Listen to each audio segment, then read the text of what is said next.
Okay, the next one is about dates.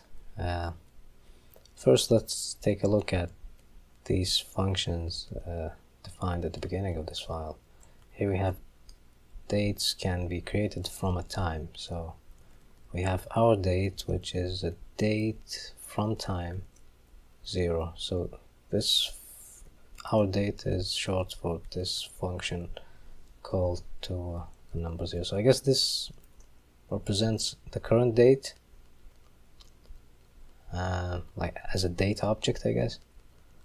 And here we have past date, which is also a data object or a date type. To be, I think that's the correct thing to say.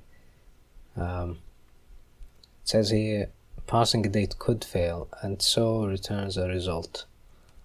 So here, instead of using from time, which takes an integer, we are calling from string, and we are passing this string to construct our past date. But since this could fail, this would be of the result type. And finally, we have the get field function. We can see the type signature of that function, which takes as its first argument a function that takes date and returns a, and the second argument is a result basically of a string and date, and the whole thing returns a string.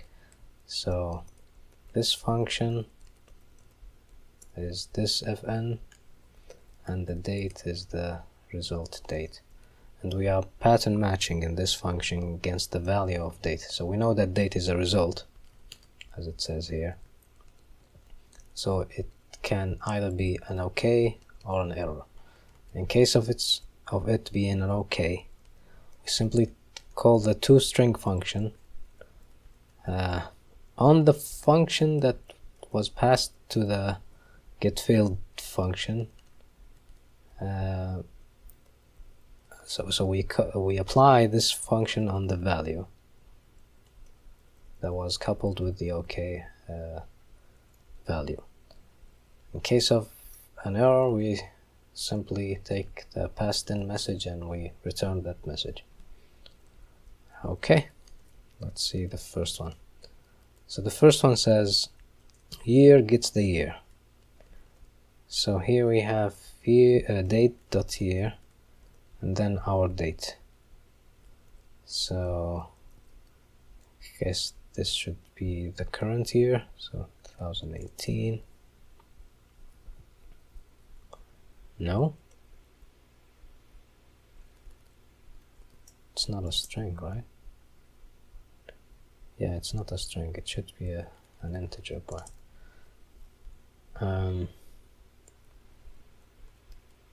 what, is it 0?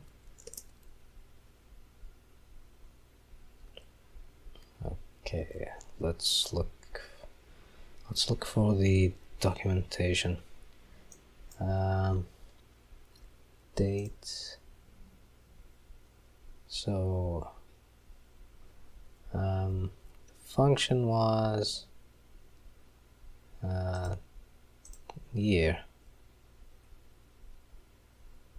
Well, actually we should be looking for our date, which calls the from_time function. So where is from time? Here it is. So converts a time in millisecond into a date. A time is the number of milliseconds since the Unix epoch. Oh, I see. So because we have 0, we have the first the earliest date possible in the Unix epoch, which is, there we go, January 1st, 1970. So it should be 1970. Here we go. Month gets the month. It says here type. So our date, we know it's January here, but I can't say January because it must be a type. I saw something Yeah, here we go. So month is a type that can be one of these values, so it must be January, like this, or date dot January. Is that correct? Yep. Okay. Day gets the day, so day is simply an integer, and for that it was the 1st of January, so the number 1. Here we go.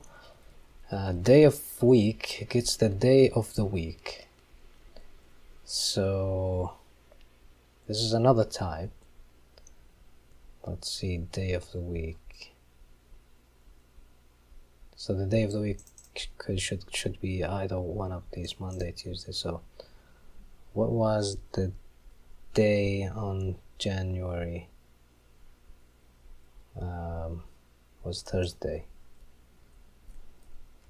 So it should be date, day,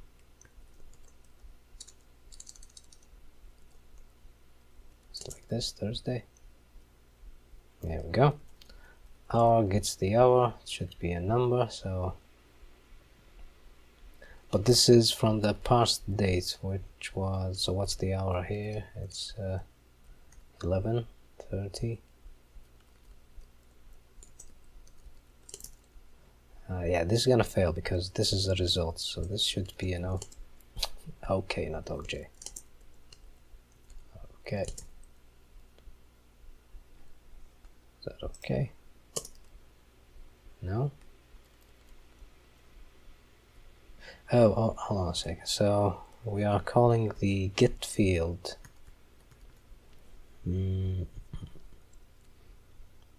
So remember that get field takes a function, hour, and a date, and then it converts the value to a string.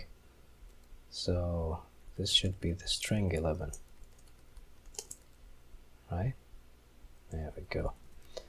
Minute gets the minute, so similarly I think it was 30, 11:30. Second gets the second, and it was 45, so 45. Here we go, another one is down.